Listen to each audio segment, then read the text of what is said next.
Okay, so this is going to be our Unit 1, Lesson 1, Intro to Body Expression.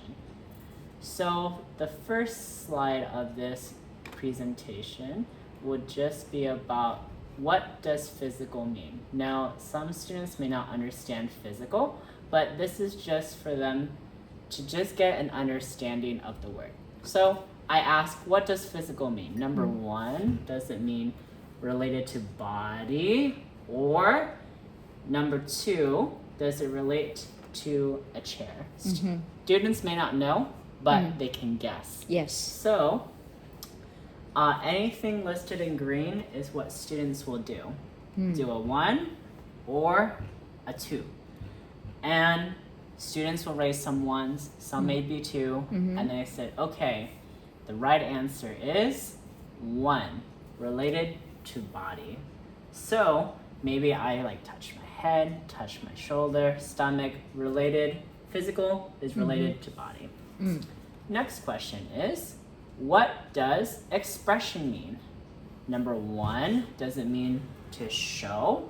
Or number 2, does it mean to hide? So students will show up 1 finger or 2 finger. We don't know. But they'll show a finger, and after I will reveal expression means number 1, to show. And so the next slide is physical expression means to show your body. So that could be dance, it could be acting, it could be singing. Next, we'll play a warm-up game called Head, Shoulders, Knees, and Toes. So, depending on what your students may know, you may have to simply identify and let them know head, shoulder, knee, and toe. This is for them to understand how to use your body and what body to use.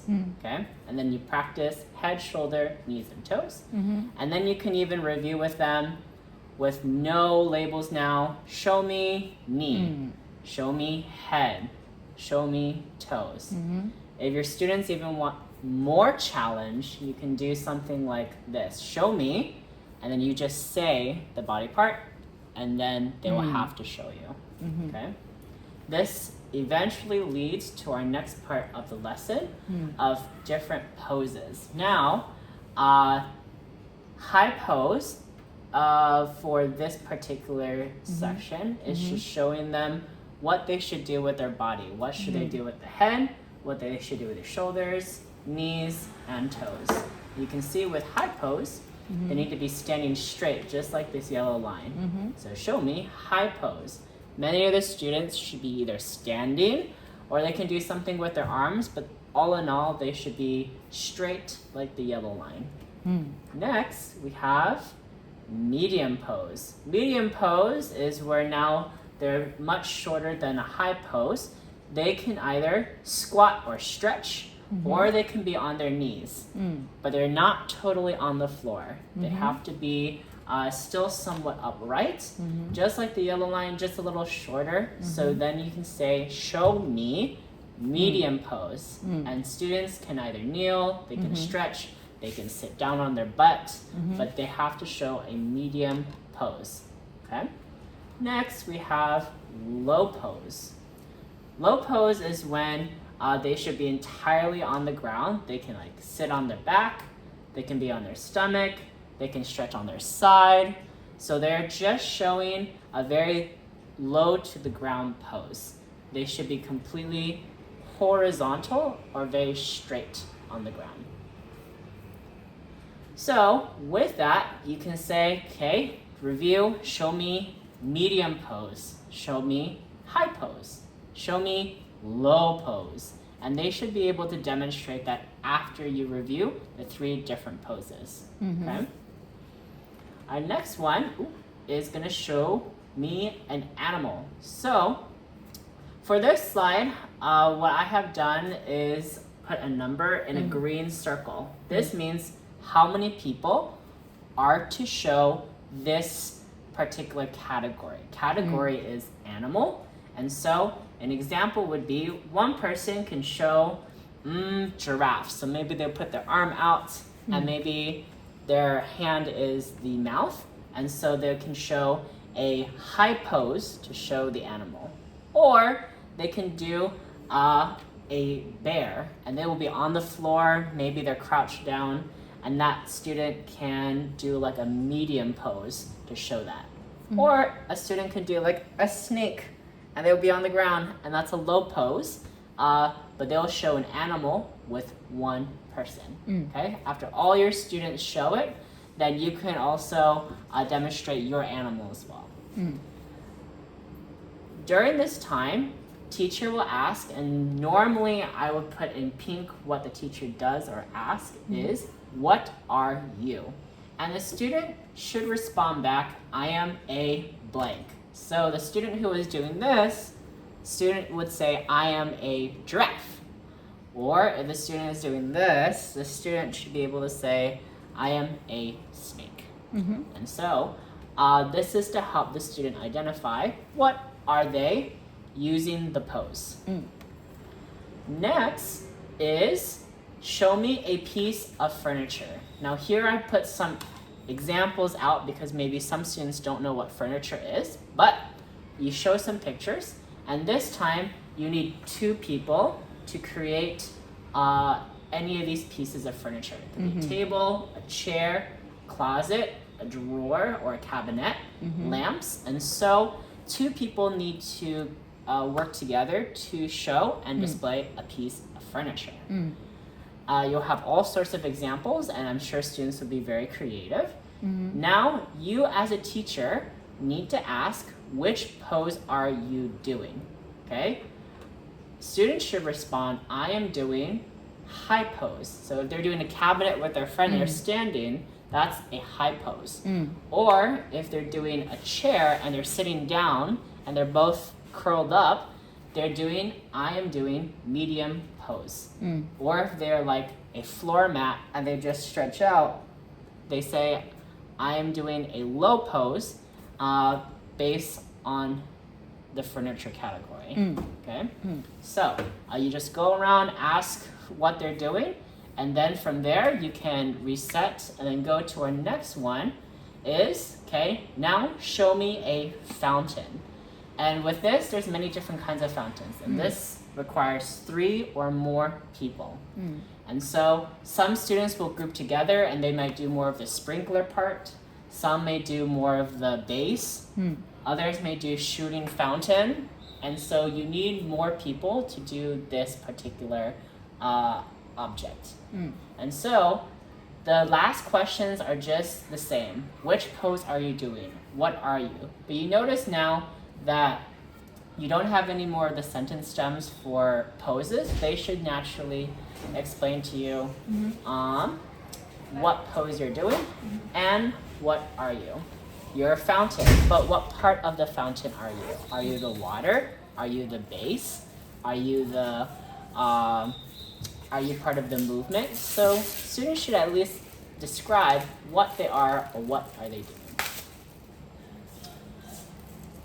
Next, we're going to introduce a drum. So all the teachers should have been introduced either a drum with this, or they should have a tambourine, which we can call a drum in drama class. Okay? So we're going to do what we call a spacewalk. And so now the green is space. So to review, students are to do the green. When I have a blue box with a number, that is called a step. So we're going to do step number 1. Students are supposed to give a space. So this demonstrates that they're going to now stretch their arms. They're going to make sure that they have enough space away from each other. If your class is a little small, just make sure that they just have enough space to not hit each other as much. Okay? So second step. So step number 2, with your drum, okay, you're going to hit the drum, and the students should be able to listen for it. And by doing so, they should be maybe a little bit more quiet. They're going to start to walk. So they're going to walk around the class or move around in the space that they have. And after step number 3, once you stop the drum, then they should be able to freeze and stop in place. They can be anywhere in the room, but they just need to freeze. Okay? And so you can practice with this a few times with your class. Space, walk, freeze. You can do that 2-3 times so they understand, okay, I need a space, and you walk, and then you freeze. And so this is a good exercise for listening and movement.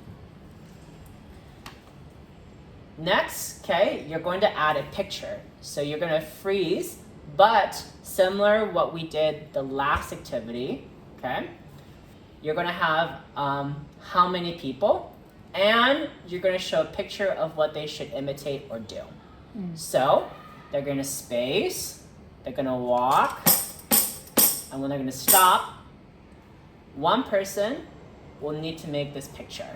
And then they start to make that picture, okay? And you can go around, you can check on it, you can look at the board and then look at the student. Are they actually doing it? Maybe they have to move their legs, maybe they have to move their arms, okay? They're gonna have to do that to show you that picture, okay? And don't be afraid to tell them what they need to correct. Okay, next, okay, space, they're gonna walk, stop, okay? You're gonna need 2 people, and they're going to create a bridge. And so now they're going to have to use their bodies and try to imitate what a bridge will look like to them. And so you can do now several rounds. So there are now, okay, you can, now the picture is 4 people, and you have to make Taipei 101, okay? You can, of course, on the previous slide, you don't have to reveal, but you can just space, walk, stop, and then you can reveal the next slide, okay? 4 people make Taipei 101, and you need 4 people to create that collaboratively. Maybe some people will do the tip, others may do the structure, others may do the base, whatever they need to do to create Taipei 101, okay? Again, space, walk, stop, next one, okay? Whoa, a lot more. So this is 3 and more, so they can have 3 people in a group or more, and they must show the fans, and they have to do at least people who are pretending to swim, okay? However they imagine it, it's okay if they do like 2 swimmers and then 1 fan. They can have 7 fans, 1 swimmer, but they have to show these 2 pictures. Not one over the other. They have to show at least the idea of the picture, okay? Now, okay, space, walk, freeze. Next one. Okay, an orchestra. Ooh, a little bit more complex. So now you have a person who plays the flute, violin, a celloist, okay? And look, 3 and more, no less, has to be 3 or more. So they can choose who they want to be and demonstrate by using now their fingers.